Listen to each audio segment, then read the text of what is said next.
والصلاة والسلام على سيد الأنبياء والمرسلين وعلى آله وأصحابه أجمعين. أما بعد، أعوذ بالله من الشيطان الرجيم. بسم الله الرحمن الرحيم. وأذن في الناس بالحج يأتوك رجالا وعلى كل ضامر يأتين من كل فج عميق. صدق الله العظيم.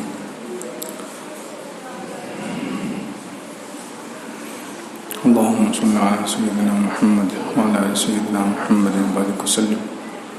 اللهم صل على سيدنا محمد وعلى آل سيدنا محمد وبارك وسلم. اللهم صل على سيدنا محمد وعلى آل سيدنا محمد وبارك وسلم.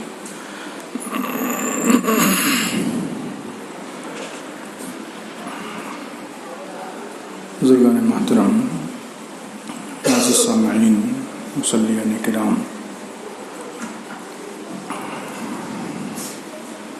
رمضان مبارک سے پہلے حضور اقدس صلی اللہ علیہ وسلم کی مبارک اور بابرکت سیرت کا تذکرہ چل رہا تھا. اس جمعے سے انشاءاللہ دوبارہ اس سلسلے کو شروع کیا جا رہا ہے. سن 10 ہجری کے واقعات بیان کیے جا رہے تھے.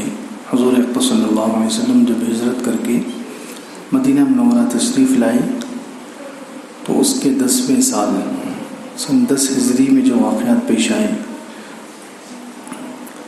بہت سارے وفد آئے، بہت سارے قبیلے اور خاندان اس سال آ کر مسلمان ہوئے، جن کے بارے میں الحمدللہ تفصیل سے بیان کیا جا چکا.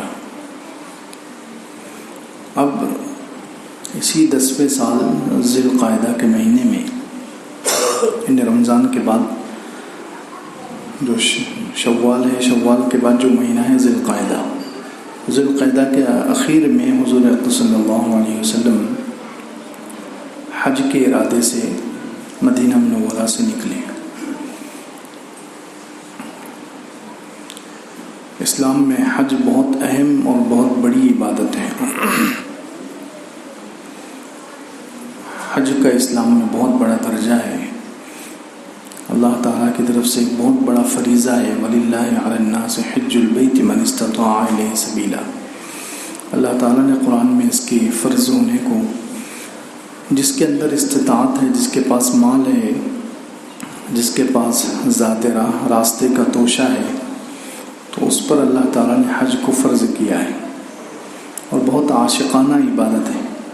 اللہ تعالیٰ سے انسان کو انتہائی قریب کرنے والی، اللہ تعالیٰ کی محبت بڑھانے والی، اللہ کا عاشق اور اللہ کا محبوب بنانے والی عبادت ہے.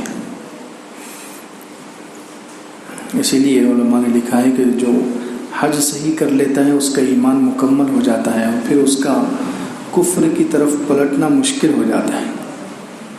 جس کو ایک مرتبہ زندگی میں حج مبرور، حج مقبول نصیب ہو جائے تو پھر اس کا ایمان کامل ہو جائے گا، مکمل ہو جائے گا، اور اس کا کفر کی طرف پلٹنا، اس کا مرتد ہونا بہت مشکل ہو جاتا ہے. ہر مسلمان کے اندر شوق ہونا چاہیے حج کی جانے کا، اس اہم عبادت کو ادا کرنے کا، کیونکہ اسی حج والی عبادت پر اسلام مکمل ہوا ہے. حج والی عبادت پر اسلام مکمل ہوا ہے. جب حضور اقدس صلی اللہ علیہ وسلم نے یہ حج فرمایا، اسی وقت اللہ تعالیٰ نے یہ آیتیں اتاری، الیوم اکملت لکم دینکم، کہ آج میں نے تمہارے لیے تمہارے دین کو مکمل کر دیا. تو جو دین مکمل ہوا ہے وہ حج کی عبادت پر جا کر قرآن، دین، اسلام مکمل ہوا ہے. اس لیے جب انسان حج کرتا ہے تو اس کا دین مکمل ہو جاتا ہے، اس کا ایمان مکمل ہو جاتا ہے. تو ہر مسلمان کے اندر ایک شوق ہونا چاہیے. جس مسلمان کی، ویسے بھی جس کی روح زندہ ہوتی ہے تو اس کو حج کا شوق ہوتا ہی ہے. کیونکہ ہر مسلمان ہر نماز میں نیت کرتا ہے کہ میں ظہر کی نماز پڑھ رہا ہوں، فجر کی نماز پڑھ رہا ہوں، منہ میرا کعبہ شریف کی طرف، منہ میرا قبلے کی طرف، قبلے کی طرف۔ روزانہ ہم دن میں 5 وقت نماز پڑھتے ہوئے قبلے کا نام لیتے ہیں، قبلے کی طرف منہ کرتے ہیں، قبلے کی طرف رخ کرتے ہیں۔ تو ہر مسلمان کے اندر تڑپ ہونی چاہیے، جذبہ ہونا چاہیے کہ بغیر دیکھے ہم کب تک کعبے کی طرف رخ کر کے نماز پڑھتے رہیں گے۔ کاش کہ ہمیں کبھی کعبے کے سامنے کھڑے ہو کر نماز پڑھنے کی توفیق مل جائے۔ یہ سوچنا چاہیے، اللہ تعالیٰ سے مانگتے بھی رہنا چاہیے۔ بہت اہم عبادت ہے حج، بہت بڑی عبادت ہے۔ تو اللہ کے رسول صلی اللہ علیہ وسلم نے یہ ایک حج کیا ہے، حجۃ الوداع جس کو کہتے ہیں۔ تو ہر مسلمان کے اندر اس حج کا شوق ہونا چاہیے، حج کا جذبہ ہونا چاہیے، اور حج کے لیے پکا ارادہ ہونا چاہیے، کیونکہ علماء نے لکھا ہے کہ حج جو ہے پیسوں سے نہیں ہوتا، یہ شوق سے ہوتا ہے۔ جس کے اندر جتنا شوق ہوگا تو اللہ تعالیٰ اس کو جلد سے جلد وہاں تک پہنچا دیں گے۔ اس کے لیے اسباب اور راستے اللہ تعالیٰ کی طرف سے بن جاتے ہیں۔ اور جس کے اندر شوق نہیں ہوتا، دنیا میں بہت سارے لوگ ہیں، مسلمان بھی ہیں، مالدار بھی ہیں، کروڑوں اربوں روپے کے مالک ہیں، لیکن انہیں حج کی توفیق نہیں ہوتی، حج کی توفیق نہیں ہوتی۔ حج جو ہے ہدایت کا مرکز ہے۔ وہ حج جس کے اندر شوق ہوگا، کعبہ خود اس کو کھینچتا ہے اپنی طرف۔ کعبہ کے اندر مقناطیسیت ہے، یعنی کھینچنے کی صلاحیت ہے۔ جس کے اندر جتنا شوق ہوگا، کعبہ اس کو خود بلائے، کعبہ اس کو خود کھینچے گا اپنی طرف۔ اللہ تعالیٰ نے قرآن میں فرمایا کہ کعبہ کیوں جانا ہے، حج کے لیے کیوں جانا ہے۔ کعبۃ اللہ جانا ہے 4 چیزوں کے لیے۔ کعبۃ اللہ جانا ہے، اللہ کا گھر مکہ مکرمہ جانا ہے 4 چیزوں کے لیے۔ کیوں؟ ان اول بیت وضع للناس للذی ببکۃ مبارکا وہدی للعالمین۔ کعبۃ اللہ جانا ہے ایک تو برکت کے لیے۔ کہے کے لیے؟ برکت۔ اللہ تعالیٰ نے فرمایا کہ سب سے پہلا گھر جو زمین میں بنایا گیا، ان اول بیت وضع للناس للذی ببکہ، سب سے پہلا گھر جو لوگوں کے لیے بنایا گیا وہ ہے جو مکے میں ہے۔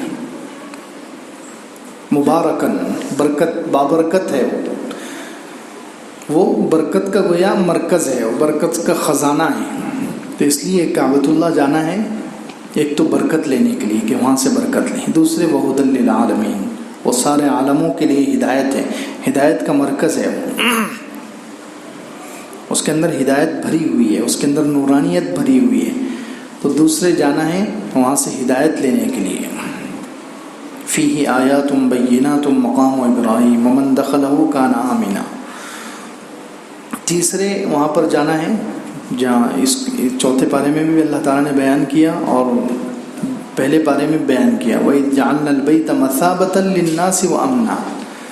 تیسرے کعبۃ اللہ جانا ہے ثواب حاصل کرنے کے لیے، مثابہ۔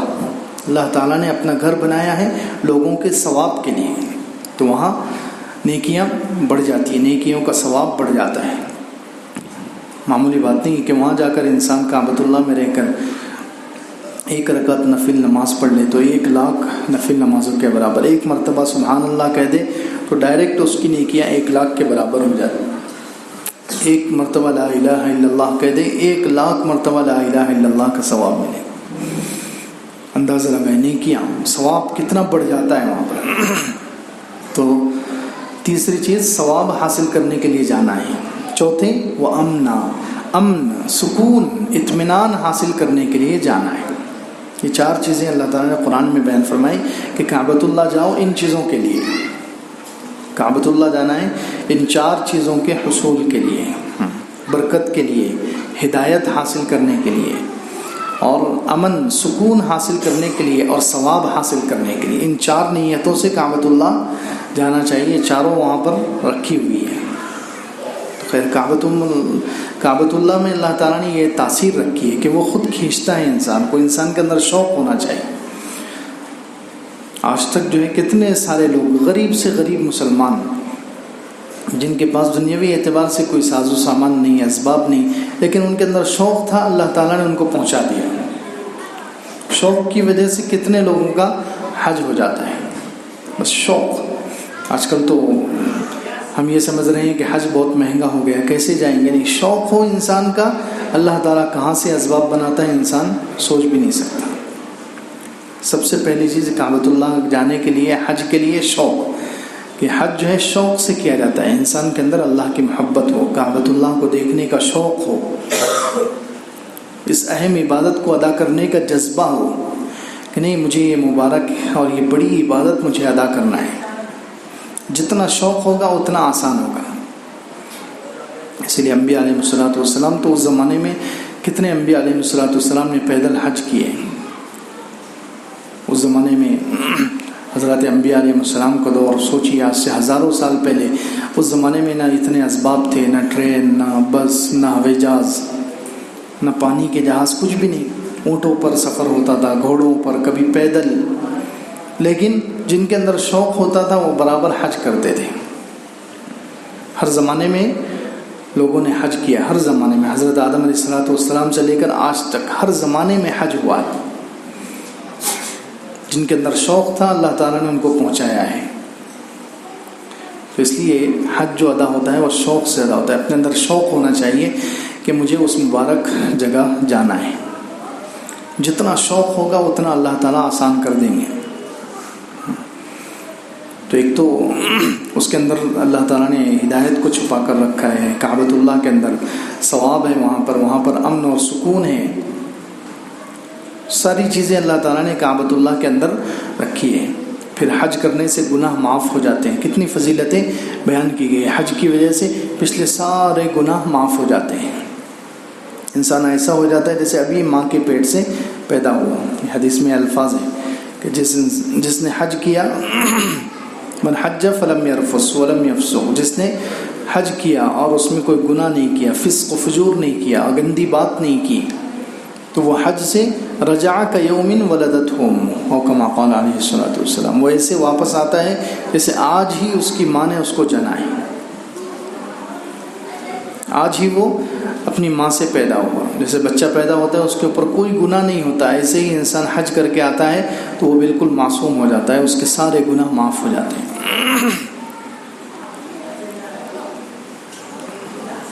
تو اس لیے حج کے لیے سب سے پہلے اپنے اندر شوق پیدا کرنا چاہیے، تیاری کرنی چاہیے۔ خیر، اللہ کے رسول صلی اللہ علیہ وسلم نے زندگی میں یہ ایک حج کیا، نبوت ملنے کے بعد۔ نبوت ملنے سے پہلے جب مکہ مکرمہ میں تھے، جب حضور صلی اللہ علیہ وسلم نے جب حج کیے ہیں، لیکن اسلام میں قرآن میں حج فرض ہونے کے بعد، قرآن میں جب حج فرض ہوا ہے، اللہ تعالیٰ کی طرف سے حج کے فرض ہونے کا اعلان کیا گیا، اس کے بعد صرف ایک ہی حج کیا۔ اس سے پہلے ترمذی شریف کی روایت میں ہے کہ حضور اقدس صلی اللہ علیہ وسلم جب مکہ مکرمہ میں تھے تو آپ صلی اللہ علیہ وسلم نے 3 حج کیے، لیکن وہ حج کے فرض ہونے سے پہلے تھے۔ حج فرض جب ہوا ہے سن 9 ہجری میں، اس کے بعد سے حضور صلی اللہ علیہ وسلم نے ایک ہی حج کیا، جس کو حجۃ الوداع کہتے ہیں، کہ اس حج میں حضور صلی اللہ علیہ وسلم نے سارے صحابہ کرام کو رخصت کیا، اس لیے اس کو حجۃ الوداع کہتے ہیں۔ حضور صلی اللہ علیہ وسلم نے خود کہا کہ مجھ سے سیکھ لو حج کے احکام، دین اسلام کے احکام مجھ سے سیکھ لو، ہو سکتا ہے اس کے بعد میری تم سے ملاقات نہ ہو سکے۔ یہ الفاظ کہ اس لیے اس کو حجۃ الوداع کہتے ہیں۔ اس کو حجۃ الاسلام بھی کہا جاتا ہے کہ اسلام میں ایک ہی حج ہے اور حضور صلی اللہ علیہ وسلم نے کیا ہے، اور اس میں پورا اسلام اور پورا دین سکھایا، عملی طور پر صحابہ کرام کو پورا دین اور پورا اسلام سکھایا گیا ہے، اس لیے اس کو حجۃ الاسلام کہتے ہیں۔ خیر، حضور صلی اللہ علیہ وسلم نے کیا، حضور صلی اللہ علیہ وسلم کے ساتھ صحابہ کرام کی بڑی تعداد۔ سیرت کی کتابوں میں کسی نے کہا کہ 55,000، 90,000 یا 1,00,000، 1,20,000، مختلف روایتیں، اتنے سارے صحابہ کرام نے حضور صلی اللہ علیہ وسلم کے ساتھ یہ مبارک عمل کیا۔ حضور صلی اللہ علیہ وسلم مدینہ منورہ سے نکلے، ذوالحلیفہ نامی جگہ پر پہنچے، وہاں سے حضور صلی اللہ علیہ وسلم نے احرام باندھا۔ جو لوگ مدینے سے حج کے لیے جاتے ہیں تو ان کے لیے ایک جگہ آتی ہے ذوالحلیفہ، وہاں سے ان کو احرام باندھنا پڑتا ہے، وہاں سے احرام باندھ کر ہی وہ حرم کی حدود میں داخل ہو سکتے ہیں۔ تو وہاں سے حضور صلی اللہ علیہ وسلم نے احرام باندھا، اور حضور صلی اللہ علیہ وسلم نے پہلے عمرہ کیا، اور اس کے بعد اسی احرام سے حضور صلی اللہ علیہ وسلم نے حج ادا کیا۔ یاد رکھیں حج کی جو ہے 3 قسمیں ہیں.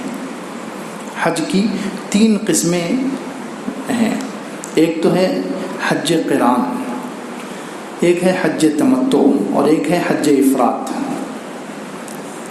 حج قران کیا ہے؟ حج قران کہتے ہیں کہ انسان حج کے لیے نکلے تو یہاں گھر سے یا میقات سے جو اس نے احرام باندھا ہے، ایک ہی احرام سے وہ شروع میں عمرہ کرے گا، پھر اسی احرام کو باقی رکھے، اسی احرام کے ساتھ حج، ایک ہی احرام میں عمرہ بھی کر لے اور حج کر لے. اس کو کہتے ہیں حج قران.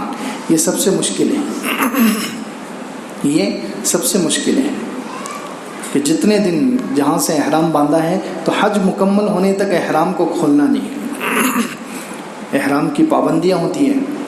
احرام کے اندر بہت ساری چیزیں حرام ہو جاتی ہیں، بہت ساری چیزیں ممنوع، اور بہت ساری چیزوں کی انسان پر پابندی لگ جاتی ہے. ان ساری پابندیوں کو کئی دنوں تک برداشت کرنا یہ آسان نہیں ہوتا، ہر ایک کے بس کی بات نہیں ہے. تو یہ حج قران، حضور صلی اللہ علیہ وسلم نے جو حج کیا ہے یہ حج قران کیا ہے کہ ایک جب ذوالحلیفہ سے حضور صلی اللہ علیہ وسلم نے احرام باندھ لیا تو اسی احرام سے پہلے عمرہ ادا کیا. عمرہ ادا کرنے کے بعد 4 دن باقی تھے حج شروع ہونے میں. 4 ذی الحجہ کو آپ نے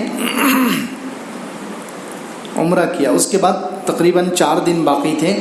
حج کے احکامات، حج کے ارکان شروع ہونے میں 4 دن باقی تھے. تو حضور صلی اللہ علیہ وسلم نے کنٹینیو کیا، اسی احرام کو باندھے رکھا، کیونکہ حضور صلی اللہ علیہ وسلم اس میں ایک شرط علماء نے یہ بھی لکھی ہے کہ انسان ایک احرام باندھے، اسی احرام سے حج بھی کرے، عمرہ بھی کرے، اور جانور بھی ساتھ لے کر جائے. حضور صلی اللہ علیہ وسلم مدینہ منورہ سے قربانی کا جانور، ہدی جس کو کہتے ہیں، قربانی کا جانور ساتھ لے کر گئے تھے. لیکن سب علماء کے نزدیک یہ ضروری نہیں ہے. کچھ علماء کہتے ہیں کہ قربانی کا جانور ساتھ میں لے کر جانا ضروری ہے، جب جا کر یہ حج قران ہوگا. لیکن اکثر علماء کہتے ہیں کہ نہیں، صرف حج قران کی نیت سے انسان احرام باندھ لے اور ایک ہی احرام سے عمرہ بھی کرے اور حج بھی کرے تو حج قران ادا ہو جائے گا. چاہے یہاں سے جانور لے کر نہ جائے، وہاں جا کر جانور لے کر ذبح کر دے تو بھی چلے گا. تو خیر، حج کی ایک قسم یہ ہے حج قران. جو حضور صلی اللہ علیہ وسلم نے حج کیا ہے وہ حج قران تھا. ایک ہی احرام سے عمرہ کیا، پھر احرام کھولا نہیں، اسی احرام سے حج کیا، اور حج ادا کرنے کے بعد جب جانور ذبح ہوئے، سر کے بال منڈائے گئے، پھر حضور صلی اللہ علیہ وسلم نے احرام کھولا. تو امام ابو حنیفہ رحمۃ اللہ علیہ کے نزدیک یہ حج قران جو حضور صلی اللہ علیہ وسلم نے کیا ہے یہ افضل ہے. امام احمد ابن حنبل رحمۃ اللہ علیہ کہتے ہیں کہ حج تمتع افضل ہے، جو عام طور پر حاجی لوگ کرتے ہیں کہ یہاں سے اپنے ملک سے احرام باندھ کر گئے اور اس احرام سے پہلے عمرہ ادا کیا، عمرہ کرنے کے بعد احرام کھول دیا، عمرہ ادا کرنے کے بعد احرام کھول دیا. پھر جب 4 دن 8 دن یا 15 دن کے بعد جب حج کا موسم شروع ہوگا، حج کے دن عرفات سے شروع ہوں گے، تو اس وقت پھر وہ دوسرا احرام باندھیں گے، نیا احرام باندھیں گے حج کے لیے، اور اس احرام سے وہ حج ادا کریں گے. تو اس کو کہتے ہیں حج تمتع. اس کو حج تمتع کہتے ہیں کہ انسان گھر سے ایک احرام باندھ کر جائے، اس سے عمرہ ادا کرے اور احرام کھول دے، پھر دوسرا احرام باندھے حج کے لیے اور اس سے حج کرے. تو یہ 2، حج کے لیے الگ احرام، عمرے کے لیے الگ احرام. تو اس کو کہتے ہیں حج تمتع. یہ امام احمد بن حنبل رحمۃ اللہ علیہ کہتے ہیں کہ یہ افضل ہے. ان کی دلیل دیکھو، چاروں امام حق پر ہیں. اس سے ہمیں سمجھ میں آئے گا کہ جتنے اماموں نے جو مسئلہ بیان کیا وہ حضور صلی اللہ علیہ وسلم کے عمل سے ہی بیان کیا، حضور صلی اللہ علیہ وسلم کی حدیث سے ہی بیان کیا. اب امام ابو حنیفہ رحمۃ اللہ علیہ نے جو کہا کہ حج قران افضل ہے، کہ ایک ہی احرام سے حج اور عمرہ دونوں کیا جائے، انہوں نے کہاں سے دلیل لی؟ حضور صلی اللہ علیہ وسلم کے عمل سے، کہ حضور صلی اللہ علیہ وسلم نے جو ایک ہی حج کیا ہے زندگی میں وہ حج قران کیا ہے، کہ ایک ہی احرام سے دونوں چیزیں، عمرہ بھی ادا کیا اور حج ادا کی. اس لیے امام ابو حنیفہ کہتے ہیں کہ حج قران افضل ہے. لیکن امام احمد بن حنبل کہتے ہیں کہ حج تمتع، کہ 2 الگ الگ احرام باندھے جائیں. اور انہوں نے کہاں سے دلیل لی؟ حضور صلی اللہ علیہ وسلم کے قول سے دلیل لی، کہ حضور صلی اللہ علیہ وسلم نے یہاں کیا کیا؟ خود نے تو حضور صلی اللہ علیہ وسلم نے حج قران کیا کہ ایک ہی احرام سے دونوں چیزیں، لیکن جب حضور صلی اللہ علیہ وسلم کا عمرہ شروع میں ادا ہو گیا تو حضور صلی اللہ علیہ وسلم نے صحابہ کرام کو حکم دیا کہ تم اپنے احرام کھول دو،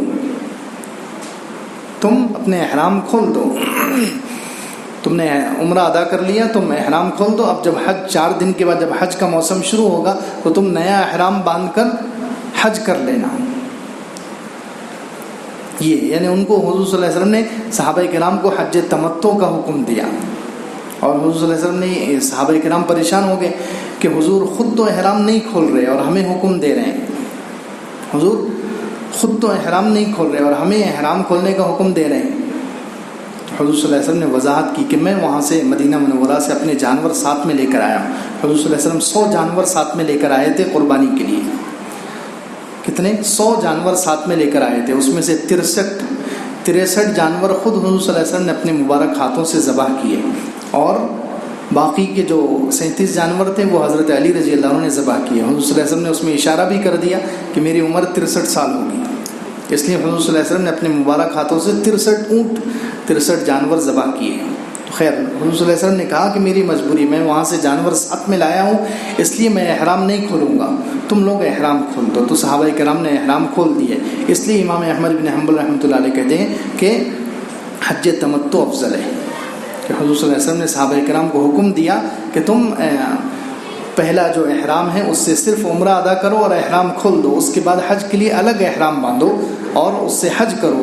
تو یہ حضور صلی اللہ علیہ وسلم کا قول ہے، حضور صلی اللہ علیہ وسلم کی جو زبان سے نکلی ہوئی بات ہے، اس لیے وہ کہتے ہیں کہ حج تمتع افضل ہے. اور امام شافعی رحمۃ اللہ علیہ کہتے ہیں کہ حج افراد افضل ہے. حج افراد کہتے ہیں کہ انسان حج کے لیے جائے تو صرف حج کرے، عمرہ نہ کرے. ان کی دلیل وہ قرآن کی آیت ہے کہ قرآن میں اللہ تعالیٰ نے حج فرض کیا، عمرہ تو فرض ہے نہیں، عمرہ نفل ہے. عمرہ نفل ہے، فرض جو ہے صرف حج ہے. تو جب انسان یہاں سے حج کے لیے جاتا ہے تو صرف حج کرے. اللہ تعالیٰ نے قرآن میں حج کی فرضیت کی بات کی ہے، وَلِلَّهِ عَلَى النَّاسِ حِجُّ الْبَيْتِ مَنِ اسْتَطَاعَ إِلَيْهِ سَبِيلًا. تو اس لیے اس آیت میں حج کو فرض کیا گیا، عمرہ تو فرض ہے نہیں، عمرہ نفل ہے. تو اس لیے فرض کے ساتھ نفل کیوں ملا رہے ہیں؟ اس لیے امام شافعی رحمۃ اللہ علیہ کہتے ہیں کہ حج افراد افضل ہے. خیر تینوں اپنی جگہ پر صحیح ہیں. خیر حضور صلی اللہ علیہ وسلم نے یہ 10 ہجری میں ذی الحجہ میں حج ادا کیا اور عرفات کے میدان میں، اور حضور صلی اللہ علیہ وسلم نے مینا میں حضور صلی اللہ علیہ وسلم نے وہاں جا کر خطبہ دیا، بہترین خطبہ دیا، جہاں بہت اہم چیزیں اس خطبے میں حضور اقدس صلی اللہ علیہ وسلم نے ارشاد فرمائی. سب سے پہلے مسلمانوں کی جان، مسلمانوں کے مال، مسلمانوں کے خون کی اہمیت بتلائی. صحابہ کرام سے پوچھا کہ تم کہاں پر ہو؟ فی ای بلدکم، تم کس جگہ پر کھڑے ہوئے ہو؟ صحابہ کرام نے کہا اللہ اور اس کے رسول زیادہ جانتے ہیں. تو کہا کہ تم عرفات میں، مکہ مکرمہ جیسے مقدس سرزمین پر کھڑے ہوئے. پھر پوچھا کہ آج دن کون سا ہے؟ کہا عرفے کا دن، اتنا مبارک دن ہے. کہا مہینہ کون سا ہے؟ کہا ذو الحجہ کا مہینہ، اتنا مبارک مہینہ. تو کہا جیسے یہ تینوں چیزیں تعظیم کے، حرمت کے قابل ہیں، مکہ کا شہر، ذو الحجہ کا مہینہ اور عرفے کا دن، یہ تینوں جیسے عزت اور عظمت کے قابل ہے، ایسے ہی ہر مسلمان کی جان، مسلمان کا مال، مسلمان کا خون یہ عزت کے قابل ہے. یہ تمہارے اوپر حرام ہے کہ تم کسی مسلمان کا مال لوٹ لو، کسی مسلمان کو قتل کرو بلا وجہ، کسی مسلمان کی بے عزتی کرو، کسی مسلمان کو ذلیل کرو، اس کی عزت اچھالو. یہ ہر مسلمان کے، ہر ایک کے لیے حرام ہے. یعنی مسلمان کی یہ تینوں چیزیں، مسلمانوں کا جان، مسلمانوں کا مال اور مسلمان کی عزت، یہ تینوں حرمت اور عزت کے قابل ہیں. جیسے یہ مبارک جگہ، یہ مبارک دن اور مبارک مہینہ، یہ تین چیزیں جیسی عزت کے قابل ہے، ایسے ہی مسلمان کی بھی تین چیزیں عزت کے قابل. اہمیت بتلائے. اور یہ بھی فرمایا کہ میرے بعد تم ایک دوسرے کی گردنیں مار کر کہیں کافر نہ بن جانا. میرے انتقال کے بعد تم ایک دوسرے کی گردنیں کاٹ کر، مسلمان آپس میں لڑ کر کہیں تم اسلام کو نہ چھوڑ دو، کہیں کفر کی طرف پلٹ نہ جاؤ. یہ اس خطبے میں ارشاد فرمایا. اور یہ ارشاد فرمایا کہ جاہلیت کی جتنی چیزیں ہیں، میں ساری جاہلیت کی چیزوں کو اپنے قدموں کے نیچے دفن کرتا ہوں. اللہ، بہت اہم بات ہے. آج تو دیکھیں جتنی جاہلیت کی رسمیں ہیں، کافروں کی رسمیں، جاہلیت کی رسمیں ہماری شادیوں میں، گھروں میں، مسلمان خود ان کو زندہ کر رہا ہے، مسلمان خود ان کو بڑھاوا دے رہا ہے، مسلمان خود ان کو اپنا رہا ہے اور ان کو آگے بڑھا رہا ہے، ان کو تقویت پہنچا رہا ہے. حالانکہ اللہ کے رسول صلی اللہ علیہ وسلم کا ارشاد فرمائے کہ جاہلیت کی جتنی چیزیں ہیں، جاہلیت کی جتنی باتیں ہیں، میں اپنے قدموں تلے رونتا ہوں، ان کو دفن کرتا ہوں. ہر مسلمان کا کام ہے کہ وہ جو بھی جاہلیت کی چیز نظر آئے، جاہلیت کی بات، کافروں کی رسم نظر آئے، ان کو مسلمان کا، ہر مسلمان کی یہ ذمہ داری ہے کہ وہ جاہلیت کی رسموں کو ختم کرے۔ حضور اقدس صلی اللہ علیہ وسلم کا یہ کام تھا، جاہلیت کی جتنی باتیں چل پڑتی تھی حضور اقدس صلی اللہ علیہ وسلم ان کو ختم کرتے تھے۔ جیسے حج کے موقع پر، اسی حج کے موقع پر حضور صلی اللہ علیہ وسلم جب مینا سے نکلے اور مزدلفہ سے آگے بڑھ کر عرفات میں جا کر حضور صلی اللہ علیہ وسلم نے قیام کیا۔ حالانکہ زمانہ جاہلیت میں جو قریش تھے، مکے کے رہنے والے جو لوگ تھے، ان کے اندر ایک رسم تھی، وہ لوگ یہ کہتے تھے کہ ہم تو حرم کے، کعبے کے مجاور ہیں، کعبے کے رہنے والے اور مقدس لوگ ہیں، عام لوگ تو عرفات کے میدان میں جا کر حج کریں گے، عرفات کے میدان میں جا کر ٹھہریں گے، لیکن ہم لوگ معزز ہیں، مکے کے رہنے والے ہیں، ہم لوگ صرف مینا اور مزدلفہ تک جائیں گے، حرم کی جو بارڈر ہے اس کے آگے ہم لوگ نہیں جائیں گے۔ حالانکہ عرفات میں جو ٹھہرنا ہے، وقوف عرفہ، یہ حج کا سب سے بڑا رکن ہے، حج کا سب سے بڑا رکن ہے، عرفات کے میدان میں جا کر ٹھہرنا۔ یہ اگر کسی نے نہیں کیا اس کا حج ہی ادا نہیں ہوتا۔ یہ سب سے اہم رکن ہے کہ عرفات کے میدان میں جا کر قیام کرنا، وقوف عرفہ، ٹھہرنا وہاں پر جا کر، لیکن وہ لوگ نہیں کرتے تھے۔ مکہ مکرمہ کے جو مشرکین تھے ان لوگوں نے نئی رسم جاری کر دی تھی کہ ہم مکے کے رہنے والے ہیں، ہم عام لوگ تو عرفات کے میدان میں جا کر ٹھہریں گے، ہم وہاں نہیں جاتے، ہم تو صرف حرم کی بارڈر جو ہے وہاں کنارے تک، مزدلفہ تک جائیں گے اور واپس آ جائیں گے۔ اللہ کے رسول صلی اللہ علیہ وسلم نے جب حج کیا تو جو لوگ نئے مسلمان ہوئے تھے وہ سب دیکھ رہے ہیں کہ حضور صلی اللہ علیہ وسلم کیا کرتے ہیں، مشرکوں کی طرح مزدلفہ سے واپس آ جاتے ہیں یا عرفات تک جاتے ہیں۔ سب کی نظریں حضور اقدس صلی اللہ علیہ وسلم پر لگی ہوئی تھی۔ حضور صلی اللہ علیہ وسلم نے کیا کیا؟ اس جاہلیت کی رسم کو مٹایا، مزدلفہ تک سے واپس نہیں آئے بلکہ مزدلفہ سے آگے عرفات گئے، عرفات میں جا کر قیام کیا، وہاں ٹھہرے اور لوگوں کو بتایا کہ حج نام ہی ہے عرفے کے قیام کا، عرفات کے میدان میں ٹھہرنے کا۔ تو بات چل رہی ہے کہ حضور صلی اللہ علیہ وسلم جاہلیت کی تمام رسموں کو مٹانے کے لیے آئے۔ تو ہر مسلمان کا کام ہے کہ اپنی زندگی میں، اپنے معاشرے میں، اپنے گھروں میں جہاں جہاں جاہلیت کی باتیں، کافروں کی رسمیں گھسی ہوئی ہیں تو ان کو مٹائے، ان کو ختم کرے۔ یہ نہیں کہ جاہلیت کی رسموں کو اپنائے، ان کو بڑھاوا دے اور ان کو تقویت پہنچائے، ان کو مضبوط کرے۔ یہ مسلمان کی شان نہیں ہے، سچے مسلمان کی نشانی نہیں ہے۔ خیر، حضور صلی اللہ علیہ وسلم نے یہاں پر فرمایا کہ میں جاہلیت کی تمام باتوں کو اپنے قدموں کے نیچے دفن کرتا ہوں اور جاہلیت کے جتنے خون ہیں سارے خون معاف کرتا ہوں۔ جاہلیت میں کسی سے کسی کا خون ہو جاتا تھا تو وہ لوگ کئی نسلوں تک بدلہ لیتے تھے، ایک کے بدلے میں 10 لوگوں کو قتل کرتے تھے۔ حضور اقدس صلی اللہ علیہ وسلم نے فرمایا جاہلیت میں جس کا خون ہو گیا میں سارے خون معاف کرتا ہوں اور سب سے پہلے اپنے چچا زاد بھائی کے خون کو معاف کرتا ہوں۔ حضور صلی اللہ علیہ وسلم کے چچا زاد بھائی تھے عامر ابن ربیعہ، تو کہا کہ میں سب سے پہلے ان کا خون معاف کرتا ہوں۔ ربیعہ ابن حارث تھے، حارث حضور صلی اللہ علیہ وسلم کے چچا ہیں، ان کے بیٹے ربیعہ۔ تو کہتا ہے حضور صلی اللہ علیہ وسلم نے ارشاد فرمایا کہ میں اپنے چچیرے بھائی کا سب سے پہلے جو غلط خون ہو گیا تھا اس کو معاف کرتا ہوں۔ پھر کہا کہ زمانہ جاہلیت کے جتنے سود ہیں میں سارے سود معاف کرتا ہوں، سب سے پہلے جو سود معاف کرتا ہوں وہ میرے چچا عباس ابن عبد المطلب پر جتنا سود ہے وہ سارا سود، یعنی حضرت عباس جو تھے حضور صلی اللہ علیہ وسلم کے چچا، انہوں نے کئی لوگوں کو سود پر پیسہ دیا تھا۔ اس زمانہ جاہلیت کی بات ہے، یاد رکھے، اسلام کی بات نہیں۔ زمانہ جاہلیت میں انہوں نے کئی لوگوں کو سود پر قرضہ دیا تھا، تو اب ان کو بہت سارے لوگوں کی طرف سے سود کا پیسہ آنے والا تھا، تو حضور اقدس صلی اللہ علیہ وسلم نے فرمایا کہ میں یہ سارے سود کو معاف کرتا ہوں۔ خیر، ساری چیزیں حضور صلی اللہ علیہ وسلم نے اس خطبے میں واضح فرمائی۔ پھر فرمایا کہ میں تمہیں وصیت کرتا ہوں عورتوں کے بارے میں، عورتوں کے ساتھ نرمی سے پیش آؤ کہ تم نے انہیں اللہ کا نام لے کر، اللہ کے کلمے کے ساتھ ان کو حلال کیا ہے۔ یعنی خطبہ نکاح جب ہوتا ہے تو قرآن کی آیتیں پڑھی جاتی ہے، قرآن کی آیتیں پڑھ کر، خطبہ نکاح پڑھ کر انسان بیوی کو اپنے اوپر حلال کرتا ہے۔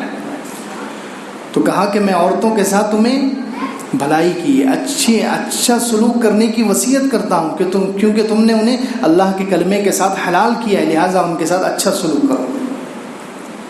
کمزور ہیں وہ کمزور ہیں، اس لیے ان کے ساتھ اچھائی کا برتاؤ کرو، نرمی کا سلوک کرو، عورتوں کے ساتھ نرمی کے سلوک کی وصیت۔ یعنی اس خطبے میں حضور صلی اللہ علیہ وسلم نے عورت سے مراد جتنی کمزور طبقے ہیں سارے کمزوروں کے ساتھ اچھا سلوک کرنے کی وصیت کی، سارے کمزوروں کے ساتھ اچھا برتاؤ کرنے کی وصیت فرمائی، اور بھی بہت ساری چیزیں ارشاد فرمائی، انشاءاللہ وہ آئندہ ہفتے۔ وآخر دعوانا الحمد للہ۔